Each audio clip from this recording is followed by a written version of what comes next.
Arrange the following in increasing order, तो हमें increasing order में अरेंज करना है।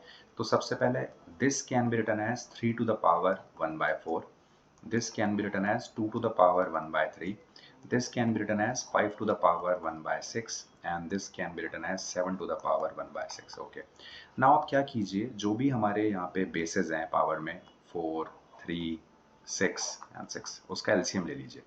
तो अगर एलसीएम लेते हैं तो ये बनता है 12। अब जो भी पावर्स हैं उनको सभी को 12 से मल्टीप्लाई करवा दीजिए। सो 1/4 इंटू 12 ये 3 होगा, this will be 1/3 into 12, this will be 4, this is 5 to the power 2 and this will be 7 to the power 2। इसकी वैल्यू आती है 49, ये बनता है 25, ये बनता है 16 एंड ये बनता है 27। तो सबसे बड़ा नंबर होता है आपका D, राइट।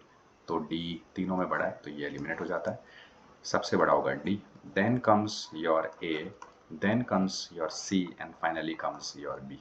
तो DACB यानी B option is absolutely correct.